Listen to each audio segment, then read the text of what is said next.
Hello, everybody. Welcome to the I Love Seville show.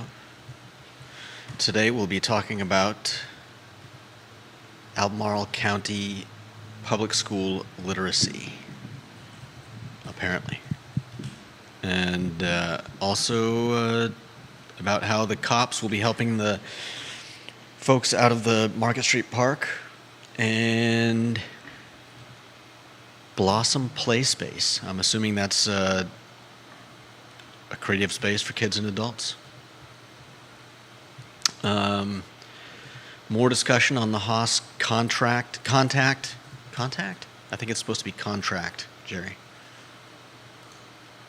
Let's see. Contract extension. There we go. And discussion on why the school board made that move very secretively. That's what's up on the lineup. I'm also curious if anyone is interested in this banned bookmobile that it's been coming around. Apparently it was on the downtown mall recently, and personally, I think it's a good thing, but others may disagree.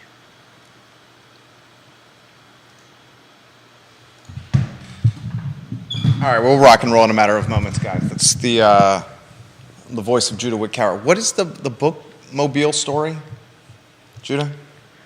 It's a banned bookmobile.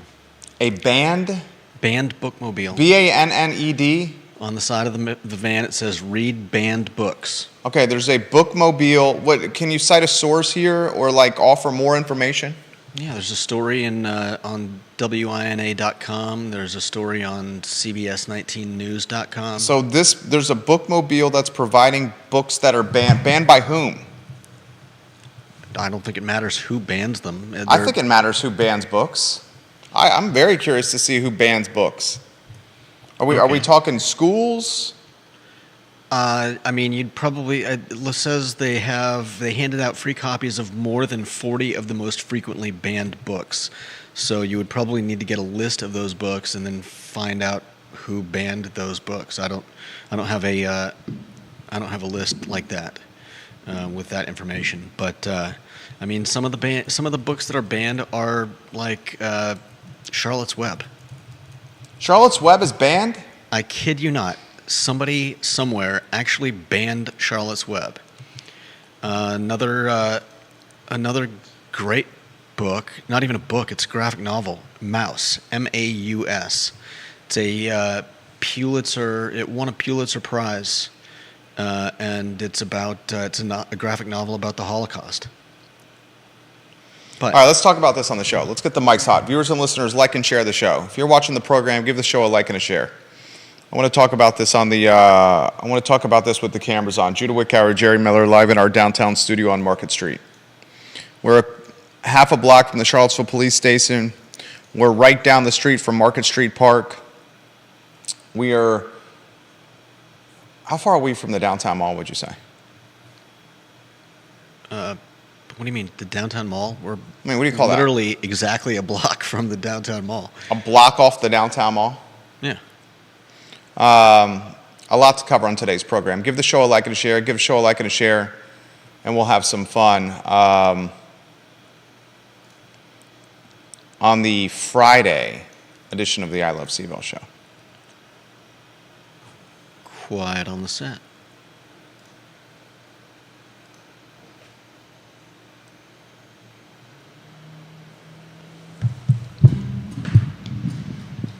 Guys, welcome to the I Love Seville show. My name is Jerry Miller. Thank you kindly for joining us live in downtown Charlottesville. It's good to connect with you guys on the I Love Seville network. Blue Ridge Venture Fund is doing a fantastic job of helping connect entrepreneurs with investors in this community. Find it online at blueridgeventurefund.com. Judah's introduced me to a story. Why don't we go on a two-shot to the banned bookmobile. And you're right, it is in the local news. I've missed this story, Judah. The banned bookmobile stopped on the downtown mall on Wednesday with some reading materials deemed controversial. It's a multi-state tour created to educate the public on the rising wave of book bans across the country. Yeah. The banned bookmobile makes tours around the country. Where did you find, I'll do some reconnaissance on the fly here on the banned bookmobile. What titles intrigued you the most that were banned? Well, like I said, I think reading about this was the first I heard that Charlotte's Web was banned, which is, I mean, just an absolute absurdity. Anybody out there thinking that Charlotte's Web deserves to be banned, I don't want that person anywhere near. Wilbur? I don't want that person anywhere near children. Wilbur. I guess it's been, I mean, I haven't read the book in probably 40 years, at least. I doubt I was reading it when I was 8. I do remember reading it. Yeah, I think I read it too. It's been quite a long time. I couldn't really tell you much about it, but I can tell you that it's not offensive. Charlotte's Web, this according to multiple resources online, the children's story of friendship, respect, and devotion, published in 1952 and a favorite of waves of generations of children since then, was banned in 2006 on religious grounds. Some parents felt that only humans should have the ability to speak. It was not proper for animals to speak. Because obviously it's a true story. Very intriguing that Charlotte's Web has been banned. I did not know that Charlotte's Web was banned either. And this doesn't mean that it's banned, across the United States in every single The ban school. did not last long. It's still allowed in some many school districts. Oh, I'm sure it's allowed in most schools, but the fact that someone anywhere would ban it is insanity. Randy O'Neill, welcome to the program. Thank you kindly for joining us. Intriguing. Mr. DL, welcome to the program. Thank you kindly for joining us. And the other big one that I recognize, I probably don't even know most of these books, but Maus, M-A-U-S. It's a Pulitzer Prize winning graphic novel about the Holocaust, and apparently it's been banned because it's got a swastika on the cover, because it deals with Nazis. But what other titles jumped out to you from the banned book? Deep Throat says this is from Deep Throat. It was one religious district banning it on the basis that animals spoke, which they said was satanic. It's 15 years ago. yeah, Multiple folks had no idea that it was banned. I had no idea until 2 minutes ago on this program when I was informed by Judah Wickhauer. yeah, and so not all these books are banned everywhere, and maybe some of them are better off. Or I'm sure there are definitely some of them that are better off not being in elementary schools. But the fact of the matter is, kids are curious, and a kid, in fact, this ties in with what you want to talk about. A kid that wants to read is a great thing. And the fact of the matter is that parents, and I'm not a parent, so take this with, however many grains of salt you want. Parents need to be present in their child's lives. If their children are reading, whether or not you want them to read that, talk to them. If they're reading something that you disagree with, explain to them why you disagree with it. But the fact of the matter is, kids reading is a great thing. And they have access to phones and iPads and computers. They're going to find much worse stuff to read there than they ever will in a library. Vanessa Parkhill, share some more information of what you're talking about with the content on his Facebook page. I'm curious. I did not see that. I do want to talk about Mary McIntyre's tweet. If you want to put headlines back on screen, on a one shot, and then we'll go back to you on a two shot. You know, the banning book concept really rubs me the wrong way. Yeah, no doubt. Me too. Because like I said, kids reading is a great thing, and as a parent, you should know what they're reading. You should be talking to them about what they're reading, because eventually they're going to get their hands on stuff, and if they don't trust you, if they think that you're going to, smack a book out of their hands or just disallow something without giving them a reason, they'll do it behind your back. Yeah. If I had kids, I would much rather them read whatever they want to read and come to me with questions about it so that we can talk about it, rather than just putting up a wall that prevents that type of interaction with between a parent and a child. Albert Graves, thank you for the retweet.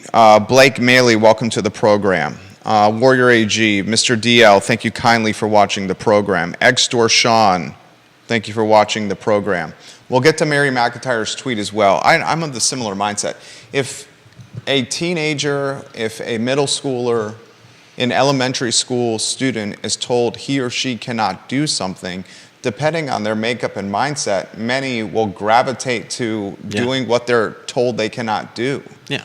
It's a level of defiance that we see in our children. I'm seeing that firsthand. My wife and I are, with our oldest, who's a very well-behaved young man.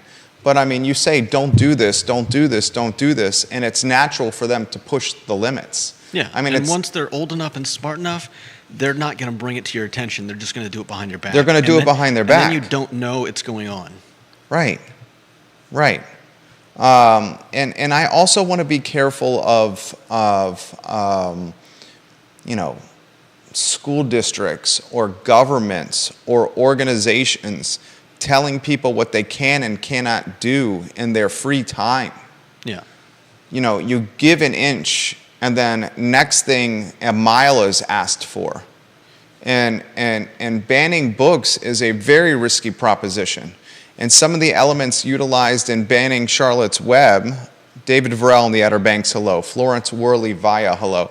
Some of the elements banned, some of the strategies or mindsets used to ban Charlotte's Web. I mean, what's next? Banning the Bible? I mean, that's a little extreme, but animals speaking. There's many a story, many a parable, many aspects of the Bible where animals have spoken. I know the snake does in the beginning, but I don't know how often it shows up after that. Still, it's I think the word knee-jerk has been coming up a lot lately, and I think that people's knee-jerk reactions to some things needs to be toned down. Mary McIntyre has a tweet that I think is really, I think it was courageous. That's why I took a screenshot of it and put it on the I Love Seville Instagram account. I'll read her tweet. I'm curious of your take on this. First, I want to give mine. Why don't you go on a one shot, then we'll weave you in on a two. Mary McIntyre and I'll read verbatim her profile on Twitter. She's a literacy specialist within Albemarle County Public Schools. She's the vice president of the Albemarle Education Association. She is a fourth-generation educator. And on her Twitter profile, it says she's committed to being in the arena rather than being a critic. And she does the work. She was a frequent attendee of Albemarle County School Board meetings. She live tweets Albemarle County School Board meetings. She ran for Albemarle County School Board, Mary McIntyre, was it 2019, Mary? Katrina Coulson beat her. Katrina Coulson outraised her. I know that, disappointed Mary losing that race in the Rio district. Mary is a vocal advocate of unionization within Albemarle County Public Schools. Very vocal. For those that have watched and listened to this program, I'm a firm believer that teachers and administrators and staff of ACPS should be given the opportunity to unionize, especially as their colleagues and Charlottesville Public Schools have earned this opportunity. My fear is that if you don't allow ACPS to unionize and afford them the same collective bargaining opportunities, that you're going to lose talent from Albemarle to other school districts. And no one wants to see that. Mary, on October 18th, I should have brought this up yesterday, but the show was so jam-packed we didn't have time to get to it. I wanted to make it the lead of today's program. She did this tweet, and I've taken a screenshot of this tweet and put it on the I Love CVille Instagram account. I encourage you to go. I'm going to put it up on screen when you... Oh, fantastic. Please put it on the screen. Let me know when it's on screen. Judah's got it on screen. Well done, Judah. I'll read it verbatim for those that are just listening to the audio component and not the video component. She says this in a tweet: "Tonight I told a big group of Albemarle parents the difficult truth of my job. Depending on which school your child goes to, they may or may not get the reading intervention they need. And the county knows it. It was terrifying and liberating to finally say it. And then she hashtags reading intervention. She's a literacy specialist, and she's telling the community on her very well-followed Twitter account that depending on the school your kid goes to, they may or may not get the reading intervention they need. Yeah. There's a lot to unpack on that. In fact, a commenter, a follower, or a reader of Mary's tweet, his name is Mark Edmondson. The following day, he asked her, "Can you expand on this a bit?" And Mary responded, "Sure, I can expand on it quite a lot, but what would you like to know? This is my 6th year as a reading interventionist for ACPS, and the first school year we've had clear data from a universal screener that accurately details the number of MS students at risk of reading failure." MS, I would imagine, is middle school. Where do you want to go on this tweet? First, I want to highlight Mary's courage for tweeting this. Yeah. And that's what I did in my comment on the screenshot on Instagram. I said she's dropping truth bombs. I appreciate Mary McIntyre's honesty and courage. To see positive change, the community must be honest with itself. On the Instagram account, another teacher in the comment section under this screenshot said, "It's even worse where I am teaching now. In my district, it's almost guaranteed that your kid will not get the intervention they need." Yeah. It's a shame. It is an absolute shame. So I would like to take a handful of minutes to gauge your thoughts on this, viewers and listeners. I want to ask parents their thoughts or to offer feedback. Is this associated with class sizes being too large? Is this associated with not having enough teacher talent or a depth on the educator roster to teach students of varying levels of progress? Are teachers choosing to teach to the middle of the class from an academic or performance standpoint, which clearly would not benefit the bottom of the class from an academic or performance standpoint, and frankly wouldn't benefit the top of the class from an academic or performance standpoint? Yeah. I also have this question. When she says, depending on which school your kid goes to, does that mean zip code? Does that mean elementary schools in more affluent neighborhoods are getting the reading intervention the students need in, say, Merriweather, which I guess is now Ivy Elementary, or Murray Elementary? I took it to mean that someone like her in her position isn't able to make it around to all of the schools in the district, and they have to kind of triage. They have to prioritize which ones they go to, and then I don't know how many other people are doing this job with her, but obviously she can't help every single student that needs reading intervention. It's probably just not feasible for one or however many people to cover the needs of every single student that's struggling with reading comprehension or whatever it is reading wise they're struggling with. A lot to unpack here. Yeah. And why we're chattering about this topic is at the last school board meeting a week ago, Dr. Haas's contract was extended. Dr. Haas's contract was extended without the subject of the contract extension being positioned on the public agenda for the community to read. Yeah.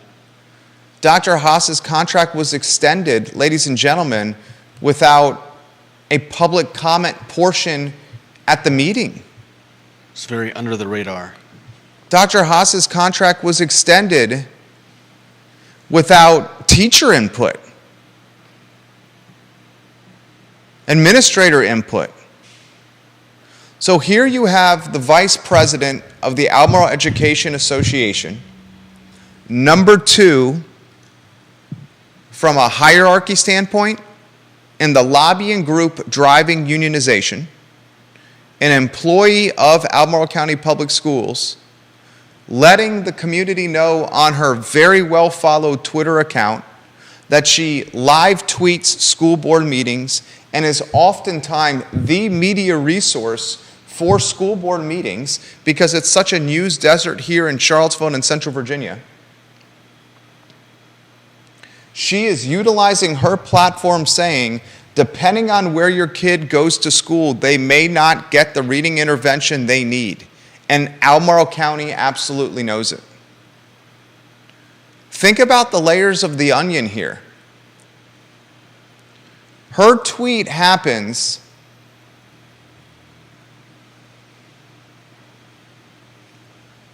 a handful of days after Haas's undercover extension. And speaking of Albemarle County Public School news, this is a surprising bit of news. The Albemarle County Public School spokesman, Phil Giaramita, is retiring from ACPS. The school system announced that today, and he plans to retire at the end of this year, which is in, what is that, 73 days? Sure. So I want to just hear me out here. Unpack this for me. I always mess up his last name. You want to say that for me? I think you got it right before. Giaramita. Phil Giaramita I think that's what it is retiring at the end of the year. Mm-hmm. This announcement happens today. So he's retiring in 70 or so days, Judah. Yeah. And let's not forget we have Thanksgiving break and Christmas break on the calendar. Yeah. Thanksgiving break and Christmas break are what? Combined 14 to 20 days, something along those lines? I have no idea what it is for kids. Yeah, I do not remember. Let's call it 14 to 20 days. He's retiring in 70 some calendar days. You have weekends, holidays in that mix, so significantly less school days. That retirement announcement happened today, and it's effective at the end of the school year. Mm-hmm. Then you have Dr. Haas, who got a contract extension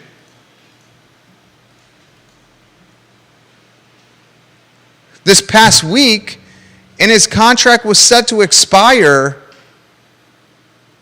on June 30th of 2025. So Haas gets an extension 20 months before his contract expires. Yeah. And the school spokesman retires about 70 days out. At the same time this is happening, a literacy specialist who's the vice president of the lobbying group driving unionization lets the community know, depending where your kid goes to school, They may or may not get the reading intervention they need. Parents are wondering if that's associated with class sizes. Parents are wondering if that's associated with school zip codes, whether it's the affluent schools are getting the literacy needs, and those that are non-affluent are not getting the literacy needs. That's a natural question to ask. Yeah.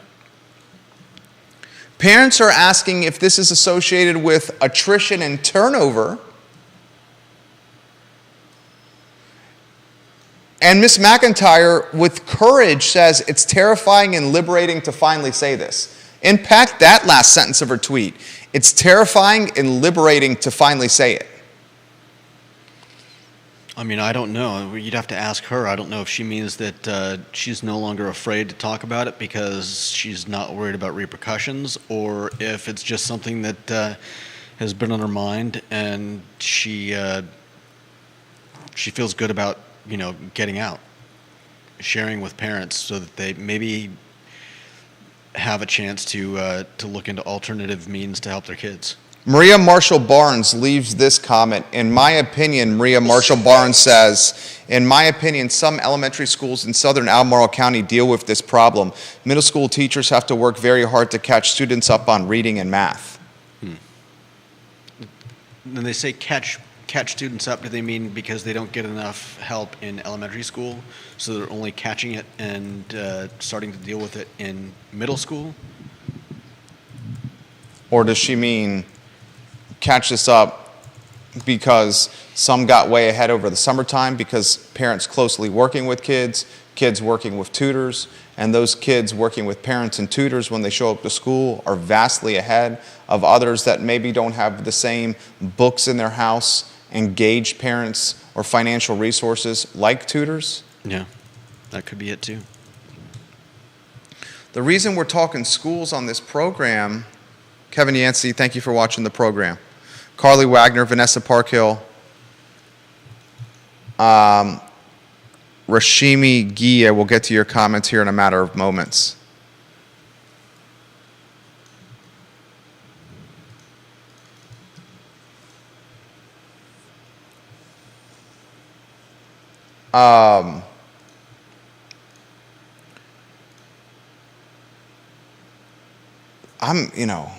I'm talking schools because schools have become more front and center since the pandemic hit this country and hit our Central Virginia region. We've highlighted that the gap with education in this community has widened with those with resources, parents, and those that do not have resources. We saw the return to school in classroom learning slow or not match the speed of private school counterparts, public versus private.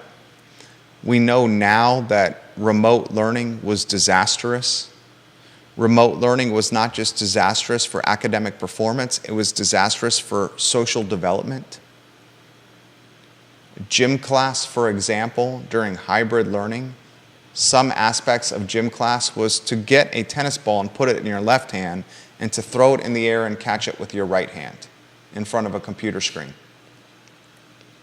Students, from a performance standpoint, are further behind now than when they were before COVID because we lost a year and change during the pandemic where we weren't prepared to adapt to a generational situation.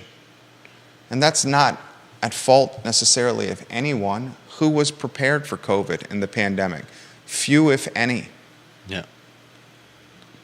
At the time, we did the best we could with what we had.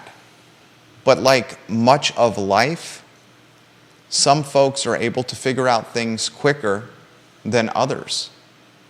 And school and education, which was often seen as a public utility or a democratic resource, during COVID, it was magnified that school and education was by no means a public utility. Yeah. It was magnified even more during COVID that education was education could be maximized by strategy and resources to levels that we didn't, I think, realize prior to the pandemic. We saw folks learning in backyards and in neighborhoods and on streets and in parks. We saw folks immediately pivot to homeschool or immediately pivot to in-person learning at some private institutions. And now we're seeing SOL scores tumble. We're seeing reading data be very concerning with the elementary school, especially with elementary school students that are on the financial margin and elementary school students of color. This is a key component of the school board race that is being followed the closest with Allison Spillman and Dr. Bryce. Both are talking about this data. In the last week, call it the last 8 days, we've had some monumental developments in Albemarle County Public Schools. I'm going to explain some of those developments to teach to viewers and listeners. Development number 1, Dr. Haas's contract was extended 20 months before it was set to expire. It was set to expire on June 30th, 2025. Getting a contract extension when the school has not been performing like it should is one cause for concern. Getting a contract extension 20 months before expiration is another cause for concern. Getting a contract extension when that extension was not publicized on the agenda of a school board meeting is another cause for concern. Getting a contract extension when that extension was voted upon by school board members in the middle of October, when new school board members were about to get on the board on the 1st of January, is yet another cause for concern. When you start aggregating these causes of concern, you have people talking. And people should talk, because now it's an additional 2 years beyond 2025 that this CEO will lead a school system that has been underperforming. Within that same window of time, 7 or 8 days, you had a literacy specialist that works for Albemarle County Public Schools, that is the vice president of the lobbying group leading unionization efforts, utilize a very visible platform that media in this community follow, parents in this community follow, teachers follow, and students follow, and she tweets this. Put it on screen, please, sir. Tonight I told a big group of Albemarle parents the difficult truth of my job. Depending on which school your kid goes to, they may or may not get the reading intervention they need, and the county knows it. It was terrifying and liberating to finally say it. The questions that the parents are asking, my wife is asking, I'm asking, our neighbors and friends are asking, what schools is she referring to? Mm-hmm. Is it tied to zip codes? Are the schools elementary, middle, in Ivy and Western Albemarle, which are generally or historically better performing, getting the intervention specialists or the intervention needs in comparison to schools in Southern Albemarle, Eastern Albemarle, Northern Albemarle? Why was it terrifying to offer this tweet? Was it fear for losing her job or facing ramifications or punishment from bosses and head honchos? Was it terrifying for her to say this because it's been going on for so long and she's the first to voice it? Was it terrifying for her to say this because she was fearful of the fallout? Why was it liberating to say it?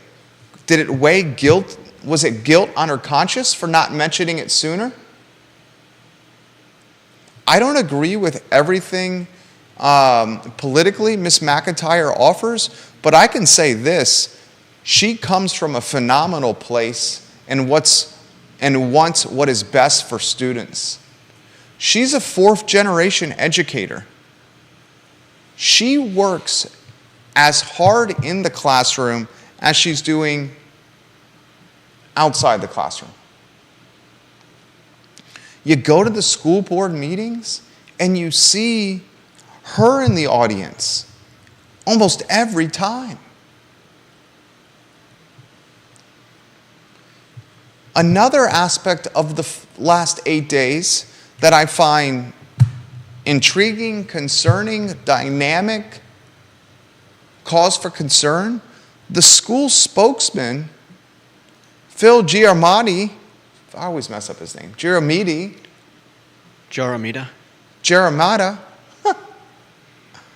is retiring from the school system at the end of the year. It was literally announced today. This is one of Superintendent Haas's lieutenants. The one who a lot of folks have dubbed the spin doctor. An incredibly well-paid individual. An announcement of retirement today scheduled for the end of the year. Do we look into this and say this is due to performance? Do we look into this as this is someone falling on the sword for Haas? Is anyone else not intrigued by this announcement?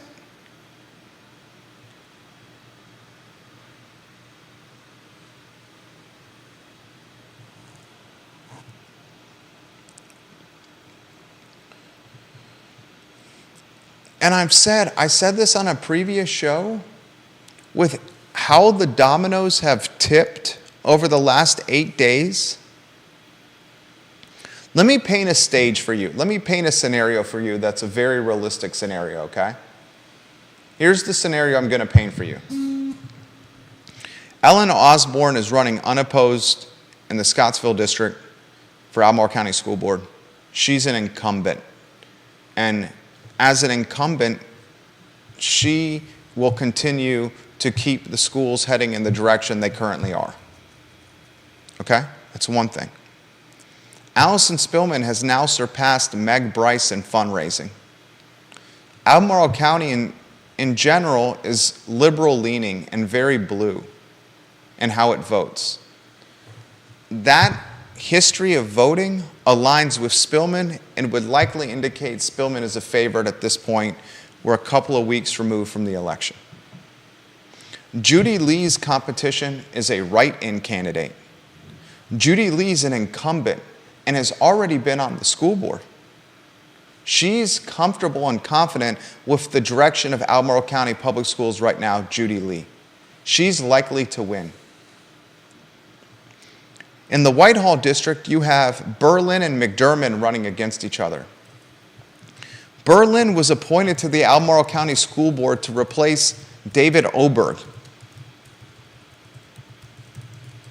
Berlin is a liberal.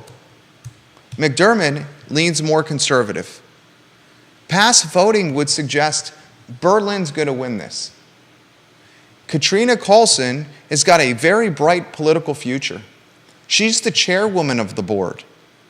Currently, Katrina Carlson is in the process of transitioning off the board, and current members are going to appoint her replacement. Mm-hmm.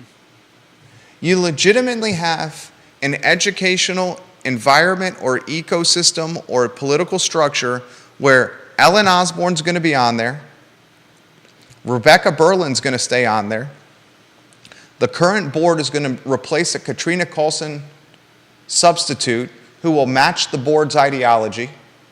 A lot of people are saying the person that's going to replace Katrina Carlson is an individual who's been seen campaigning with Berlin and Spillman already.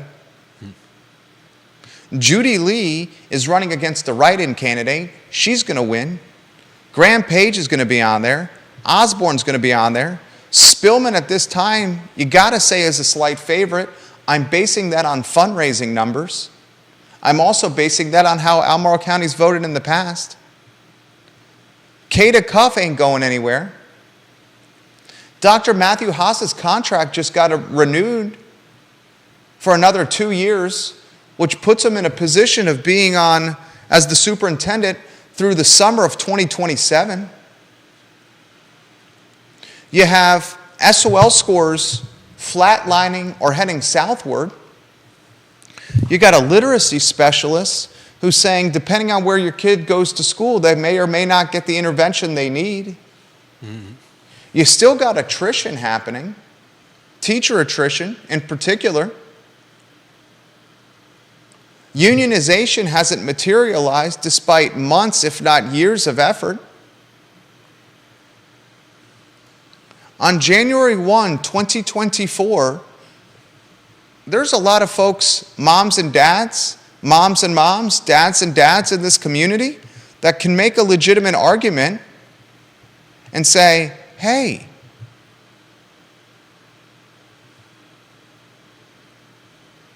nothing's changed.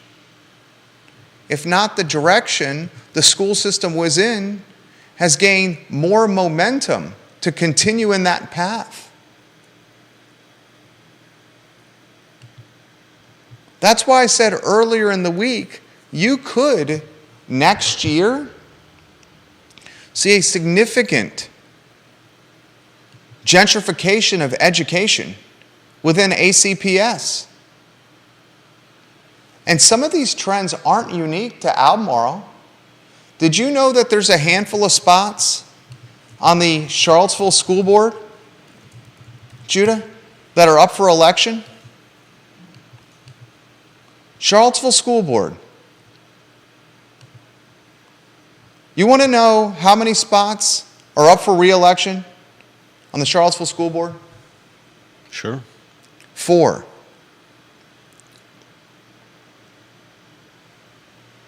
For the first time in 20 years, more than half of the 7-person board will be new members. Of those 4 spots that are up on the Charlottesville School Board, 4 of 7. You know how much opposition is in that race, in those races? Genuine question for you. I don't. There's not a single race in Charlottesville City Schools that has political opposition on the school board. Half of the board in Charlottesville City Schools is up for election on the 7th of November. And Chris Meyer, Nicole Richardson, Amanda Burns, and Shamora Cooper already know they're going to be on the board determining the future of Charlottesville City Schools because they have no political opposition.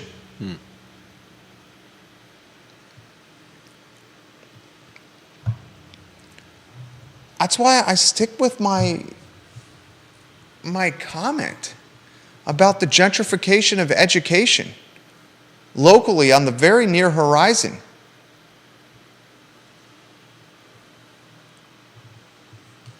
Comments are coming in quickly. Thank you for sending me the context of Philip Andrew Hamilton's posts.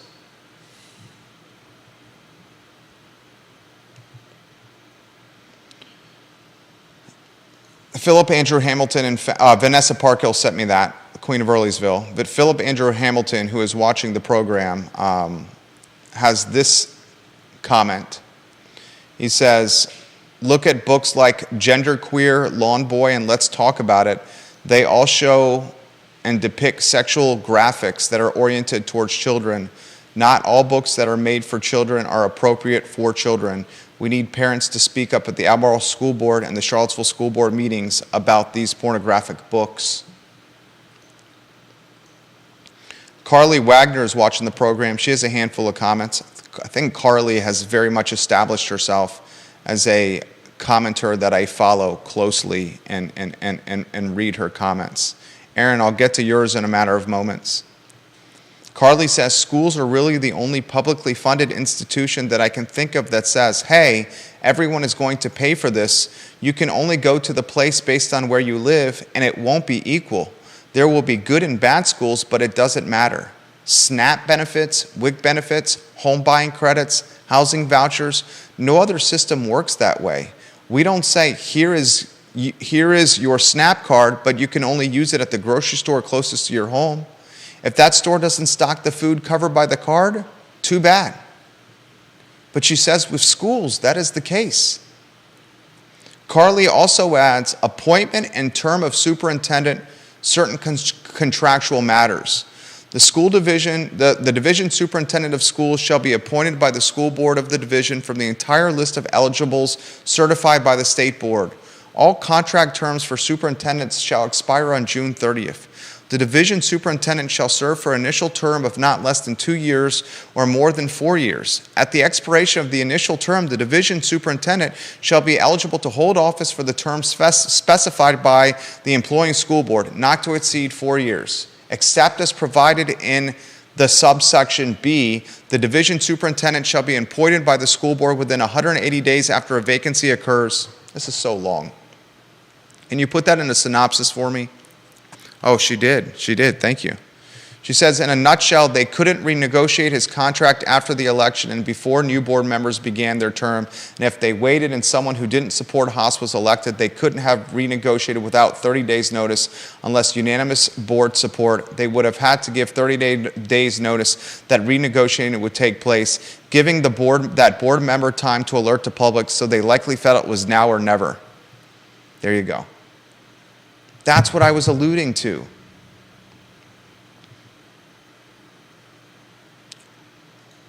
I'll read this comment again. Great. This is one of your best ones, Carly.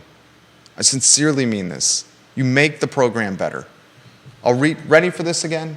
Yep. In a nutshell, the school board could not renegotiate Dr. Haas's contract after the election and before new board members began their term. And if they waited and someone who did not support Haas was elected, they could not have renegotiated without 30 days notice unless unanimous board support. They would have had to give 30 days notice that the renegotiation would take place. Given that board member time to alert the public, so they likely felt it was now or never.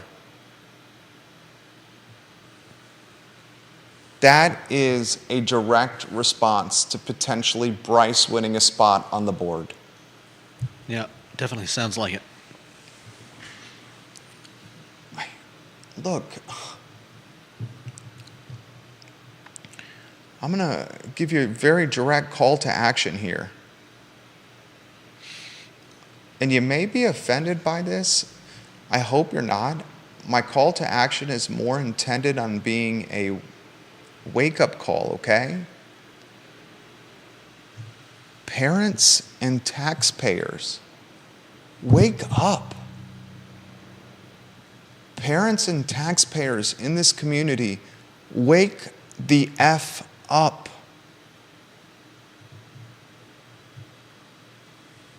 You're being played, bamboozled, hustled, the wool pulled over your eyes. You just had, and we'll disagree on this. I'm going to call Haas the CEO, with the school board, the board of directors, managing the CEO. I'm going to call Sam Sanders the CEO of the city of Charlottesville, and the counselors, the board of directors managing Sam Sanders. You got a CEO in Haas who just got an extension into 2027. Mm-hmm. That's an entire high school track for someone who's in the 8th grade right now. That's most of elementary school for someone who's in kindergarten right now. That's all of middle school for someone who's in 5th grade right now. Wake up.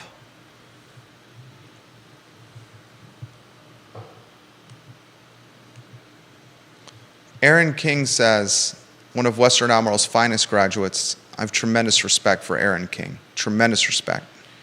She says, the Bible better be banned in public schools, right? Separation of church and state, right? The Bible's banned.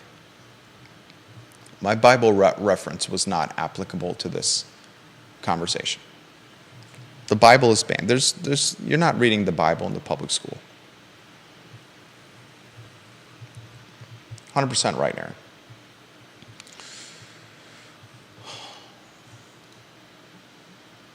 Carly has this comment. Carly, you should come back on the show. I sincerely mean that. I would love to host you again. Bill Mooncachi, why don't you come on the show, Mr. Bill, when Carly's on the show? I would love if that happened. Bill Mooncachi, the retired educator, and Carly Wagner. Heck, we can even invite Tom Stargell, the Golden Apple Award winner. He watches this program routinely. Tom's watching right now. Michael Pruitt, welcome to the program. Kate Schartz, the Queen of Ivy, hello. James Watson, Jason Howard, Johnny Ornalis. Johnny Ornalis' beautiful wife is a fantastic educator in Albemarle County Public Schools.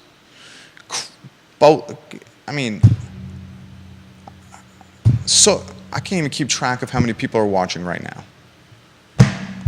Carly says, instead of being accountable for the downward slide of schools, they gaslit the parents that take their kids out for better opportunities and blame them for the school issues.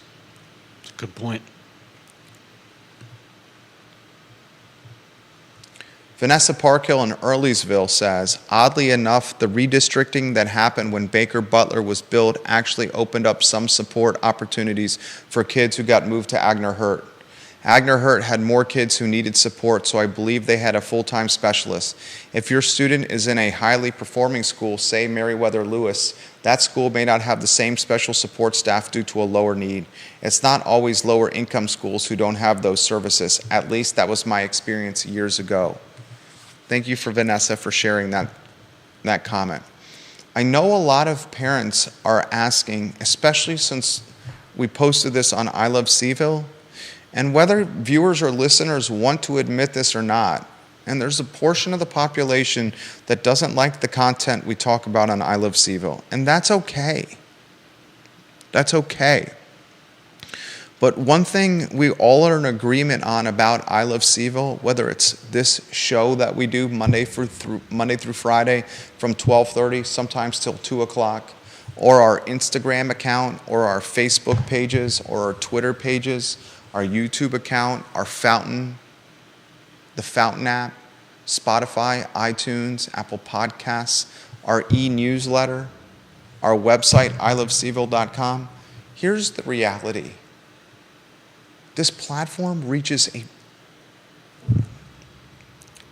a boatload of people. And I'm not trying to throw shade on anyone. The Progress, Daily Progress just released its advertising data, or its circulation data. And the Progress has to release its circulation data, I think it's quarterly. Deep Throat sent me this information. He's got a screenshot, Deep Throat, of the circulation numbers from the Progress, signed by Josh Harmon, the business manager. He sent me the screenshot. This is public record on the website. You're looking at less than 6,000 people here for this publication. And the reason I bring this to people's attention is the media business is changing rapidly. And it's no longer couch, box in front of us, appointment TV for 22 minutes of content. And it's no longer knob turned to a frequency in the car at drive-in or drive-home time, or plastic bag with paper and ink at the foot of our driveway, get in the morning with our bathrobe and a coffee in our hands. It's this. It's this. And we understand the responsibilities here. And as a young parent, our oldest is in kindergarten. Our youngest is still in diapers and is about to celebrate a 1-year-old birthday. As a young parent, my wife and I have gotten more emotionally and physically invested into schools and education because we live vicariously through our children and we want what is best for our boys. Just like you, moms and dads watching this program, you want what's best for your kids. And I can't be more authentic or real here. I'm very concerned. I'm concerned that Deep Throat sent this to me. Deep Throat's a data guy.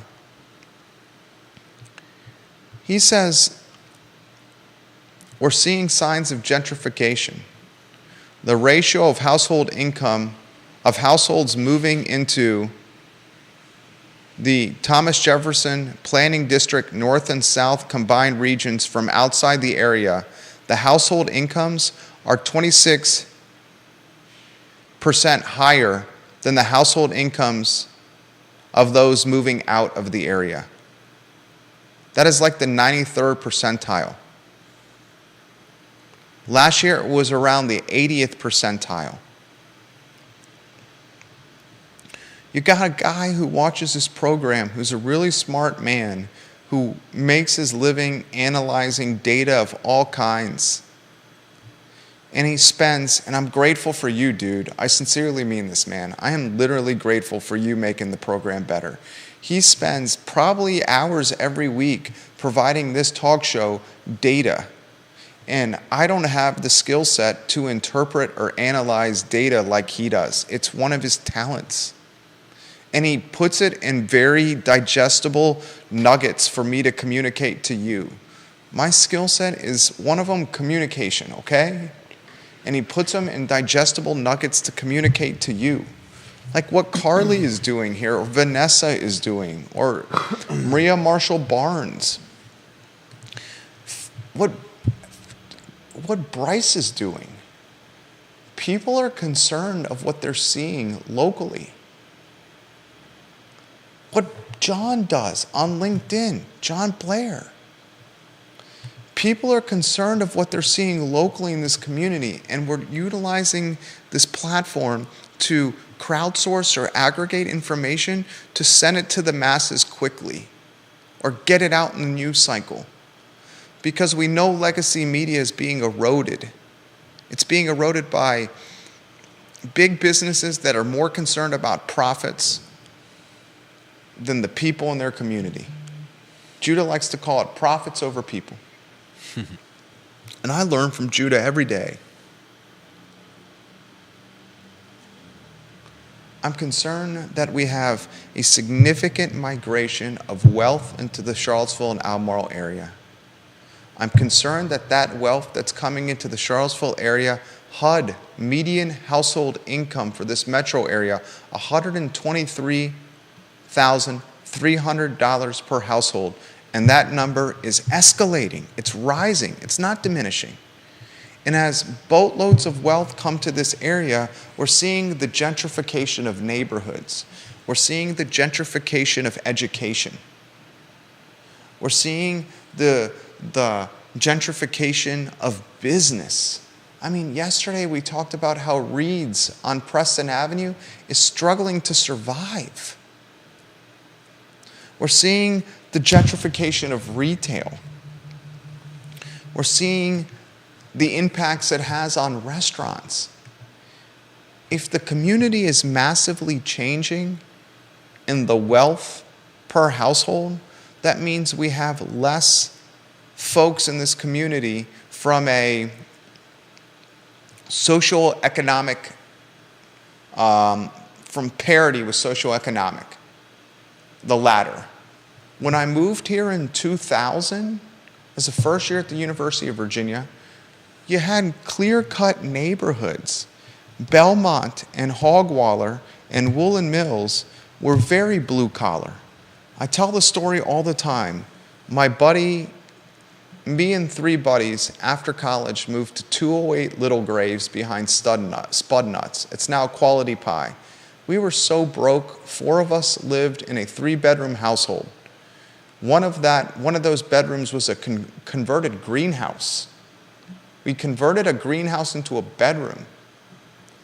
Our 4th buddy, who was even more broke than our other buddies, climbed a rope ladder into an attic that had no insulation, air condition, or heat. And he slept on a blow-up mattress in the attic of 208 Little Graves, climbing a rope ladder every night, including after we closed the bars down. When we lived on Little Graves in 2005, 2006, 2007, 2008, Belmont was so blue collar, it hadn't gentrified yet. Down the street of Little Graves is this side dirt road, this like secondary alley road that you can take that connects people to downtown proper of Belmont. And at that time, La Tasa wasn't even open yet. The local wasn't open. The only places in Belmont downtown were Mas Tapas and the Belmont Market. I used to walk down Little Graves, take a left on this dirt alley to buy, it was all I could afford at the time, cases of Natural Light for like $6.99 a 24-pack, $7.99 a 24-pack from the Belmont Market. And on doing that hike late at night, I was extremely mindful of my surroundings. That dirt alley that connected Little Graves to the Belmont main drag would frequently have men and women doing all kinds of things in that alley they shouldn't have been. There was a shed at the end of Little Graves, a shed that had a pool table in it, a house that was very beat up, that was owned by the old guard, the OG of Belmont, blue-collar Belmont. And in that shed, a pool table, maybe a 7 or 8 foot bar box pool table. Not pockets, but balls that went into a pocket and then rolled and were picked out from a shaft or an opening on the side of the table. And I got to know the guys that played pool at this shed. These were blue-collar guys. And we would go, we'd pound Budweisers. There was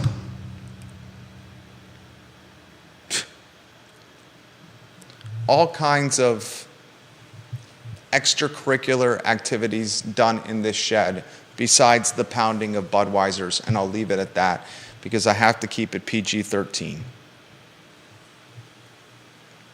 Now you go down Little Graves and you take a left down that dirt alley, you don't see folks doing unmentionables. You're not run into by anyone.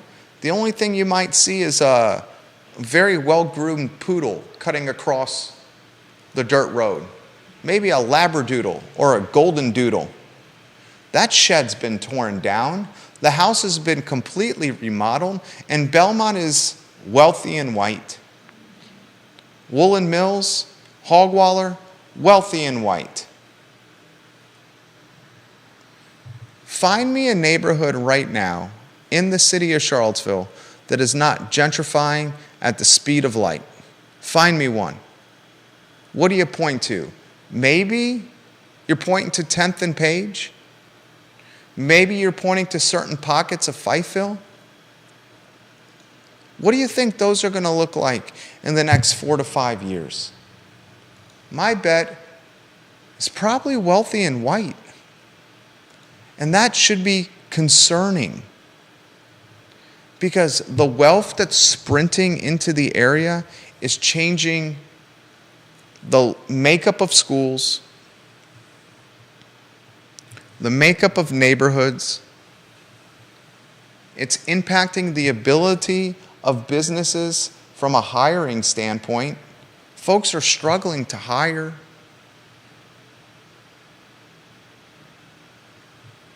The population, 20s, 30s, and 40s, that were previously working frontline jobs, those 20s, 30s, 40s now are working technology, data, hybrid, remote jobs. Some associated with employers that are not even in Charlottesville or Albemarle or Central Virginia. Deep Throat calls it the amenity effect.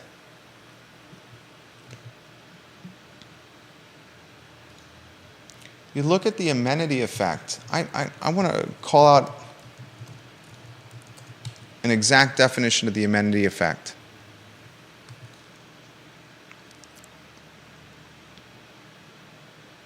In fact, I would love, Deep Throat, if you gave me 3 sentences on how you saw the amenity effect impact Austin, Texas when you previously lived there. I would love, because your description of it in Austin was fantastic.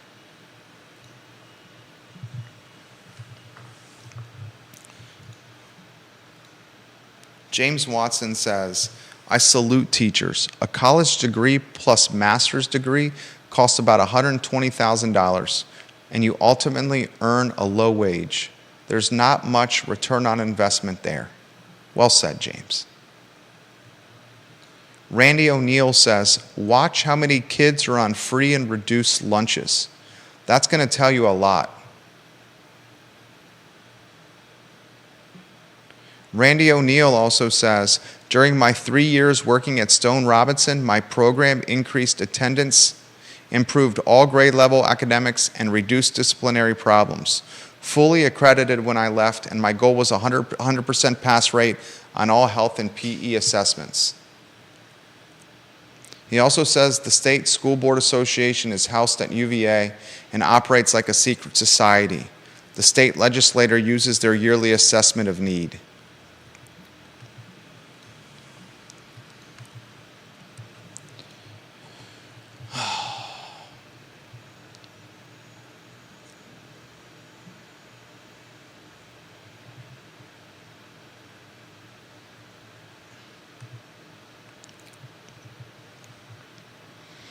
Warrior AG says, I bet no one is spray painting the school board candidate signs. I bet you're right, because there's no competition in those races.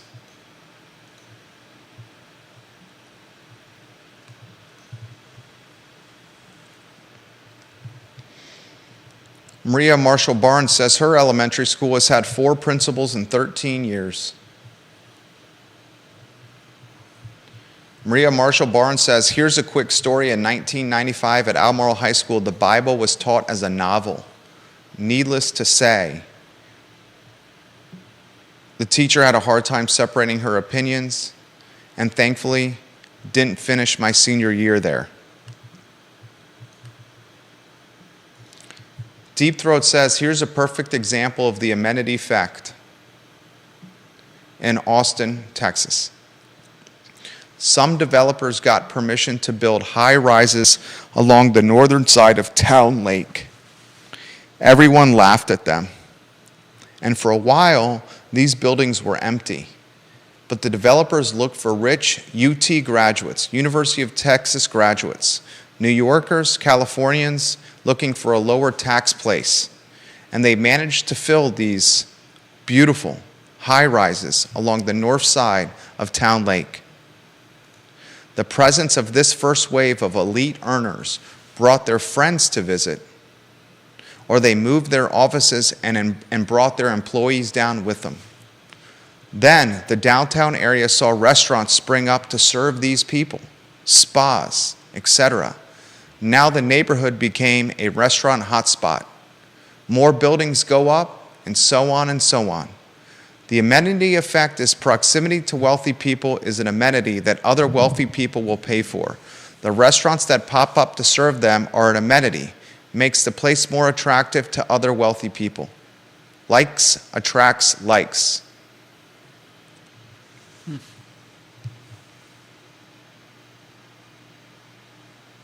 I'd like to see Mel's Cafe survive.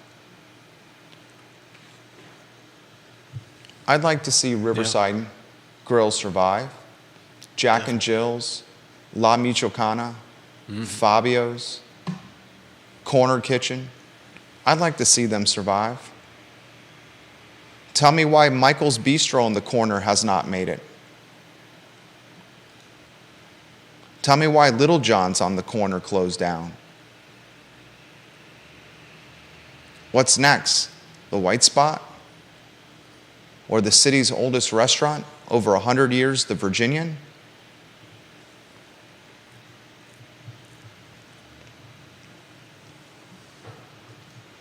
You walk down the downtown mall, and what's the entry point for dinner in Charlottesville right now?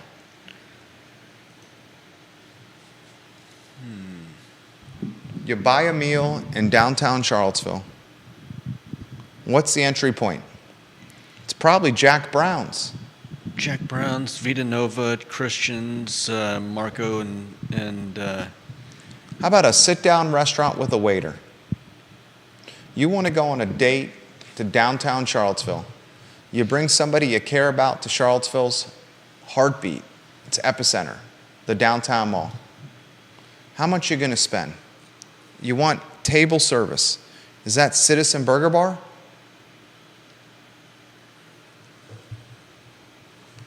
that's probably not Is that the Whiskey Jar? not overly expensive. I don't know. Whiskey Jar, you might be getting up a little higher.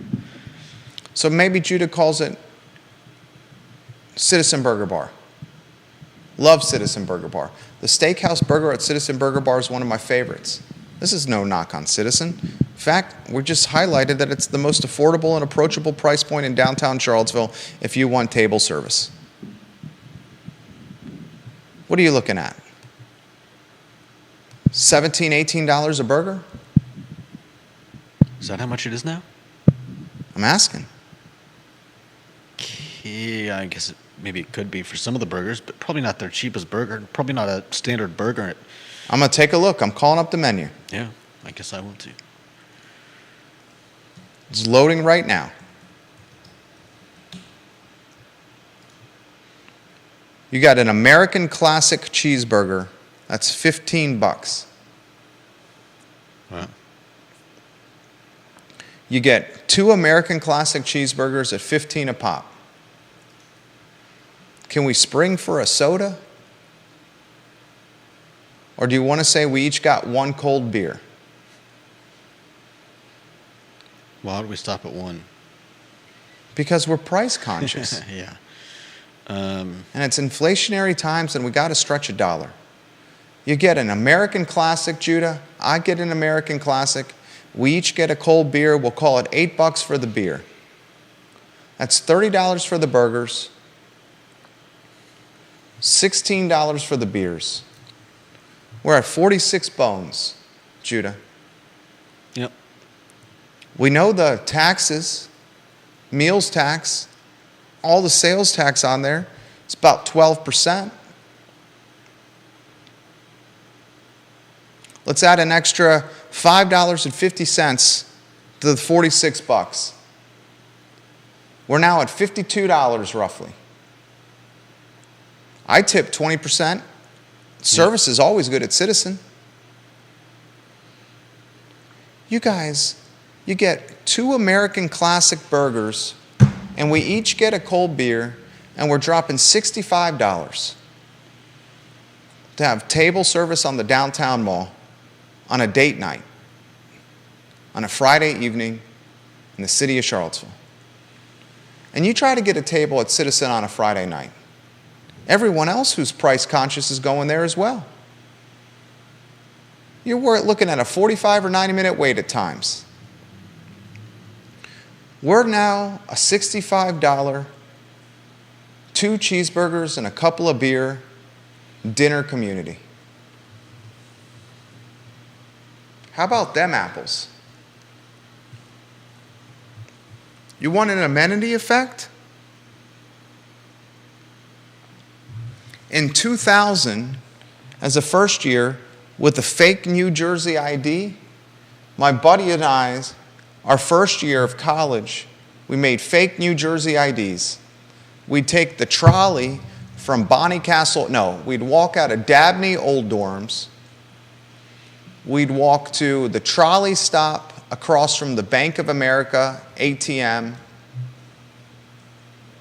by grounds. You guys know where the Bank of America branch is.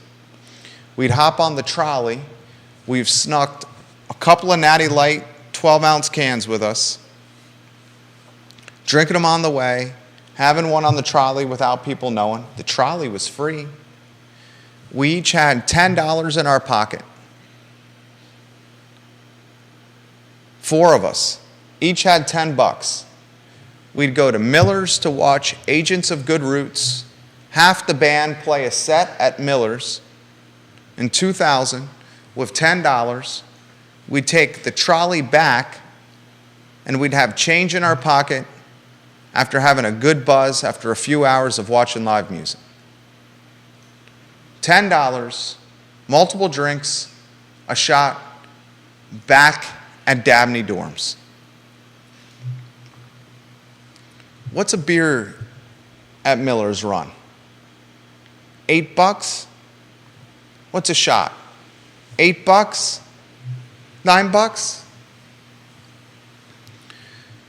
I just call that being a victim of our own success. Others call it the amenity effect. If you're just tuning into the program, we led the show with Mary McIntyre's tweet about reading intervention. We highlighted the fact that Dr. Haas's contract was renewed without much public notice. In fact, no public notice. Haas's contract renewal was not on the agenda. We just highlighted the fact that most of you are hearing this for the first time. The Albemarle County Public School spokesman, Philly G., the spin doctor, is retiring at the end of the year. That announcement was made today. If you're also just tuning into the program, the Charlottesville Police Department, and I think this is great by Mike Kochis. Mike Kochis and the Charlottesville Police Department are going to help the folks move out of Market Street Park. Their plan and their goal is to do 0 arrests. Nice. That's awesome. That is awesome and should be saluted. No arrests in Market Street Park.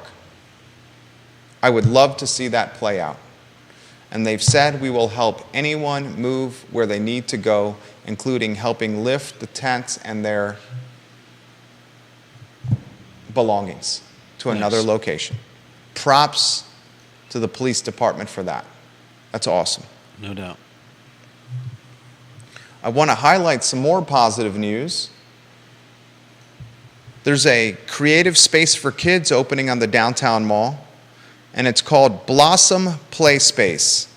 And Blossom Play Space, which you can find online at blossomplayspace.com, is an opportunity for children and parents to do creative and progressive things in a space in downtown Charlottesville to explore, learn, and grow. Blossom Play Space. The grand opening is right around the corner. On their Facebook page, it says it's at 7N East Market Street. Do you know where that is on Market Street, Judah? 7N? We're at 406 East Market Street here. 7N East Market Street. That's what it says right there, right? I can't see.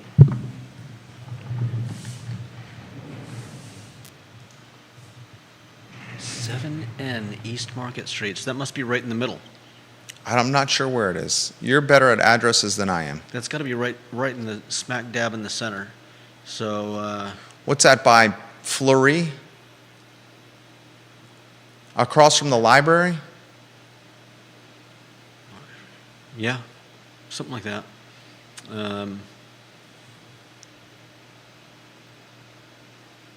Here, I'll figure it out. A creative space for kids and parents. Charlottesville needs more of this. Certainly downtown does. I give props to the entrepreneurs behind Blossom Play Space. blossomplayspace.com. That's great news.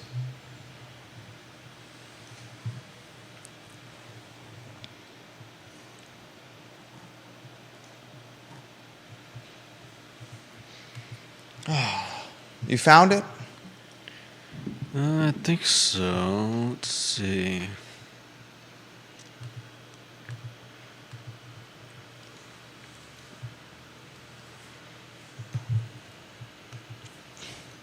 I just want the weekend to go well. And I'll close with this. This is a little statistic on affordability. If mortgage rates were at 3% right now, 50 million households could qualify for a $400,000 mortgage. At 7% mortgage rates, 27 million qualify, and at 8% mortgage rates, where we're at right now, 22 million qualify. When we jumped from 3%, we had 50 million households that could afford a $400,000 mortgage.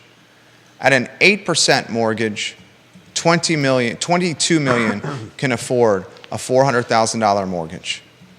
That's according to Lance Lambert, who I follow on Twitter, who makes his living tracking mortgage data. He says this isn't just a rate shock, it's a credit eligibility shock that we're experiencing right now. Carol Thorpe would like to see the city manager roll up his sleeves and be at the park helping folks move out of their tents and their belongings as well. I think Sam Sanders will be there. I hope Mr. Sanders is there as well. I really do. The Nook does have table service. Yes, ma'am, Vanessa Parkhill. Sal's Cafe Italia does have table service. Yes, ma'am, Vanessa Parkhill. Miller's has table service. Yes, as well.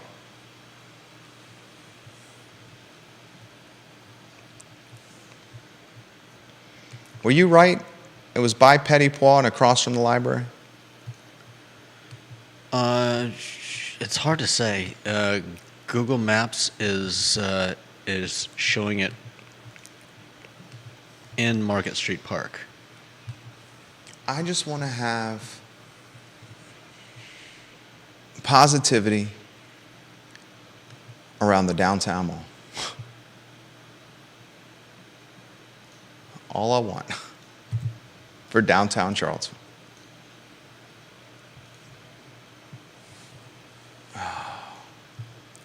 You want to close?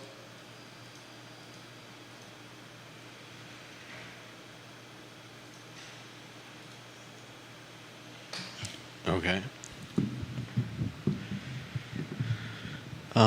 I would close with get your kids reading. It's not just, I know that it is Mary McIntyre's job, but I believe it's every parent's job as well. If your kids aren't reading or if they're having trouble reading, that's partially your responsibility. And you can't just leave it up to your kids and someone else. We used to have tutoring at our church, and part of the problem was kids not being connected and taking advantage, but another problem was parents that didn't care. Kids would come if their parents were pushing them to come, but if the parents stopped pushing them, if the parents stopped caring, the kids wouldn't come, and eventually the program got shut down because there weren't enough kids coming in. There are people that would love to help kids read, but if you don't care enough, why would you expect your kid to? Well said, Judah. I'm going to offer closing thoughts from two viewers and listeners that I have tremendous respect for.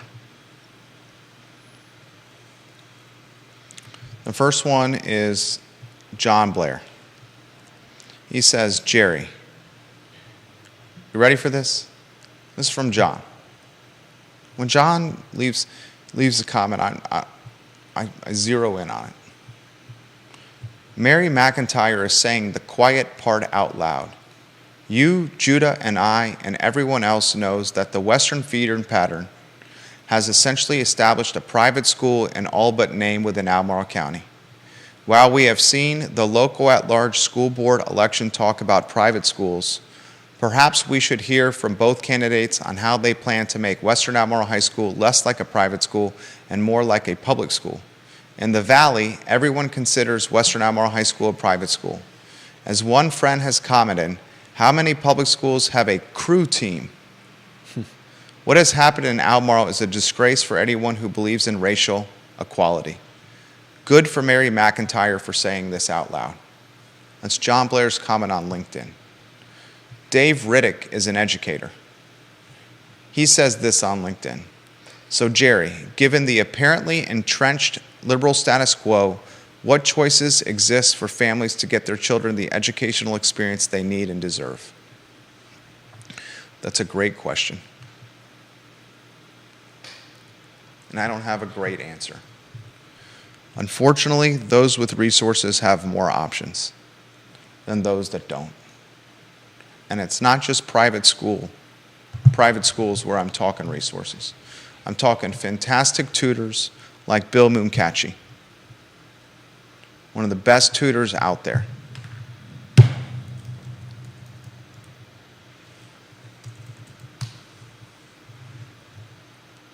Zeta Math Tutoring. Reach out to that guy if you need some math help. Homeschooling is another option that I'm seeing gain in popularity. A lot of people out there are choosing the homeschooling route. And guess what? Homeschooling ain't easy. I believe it. You spend a day with a 5.5-year-old, and at the end of the day, sometimes you want to pull your hair out, and you're counting the minutes to bedtime. Imagine spending a day not only as a parent, but then having to be the teacher as well.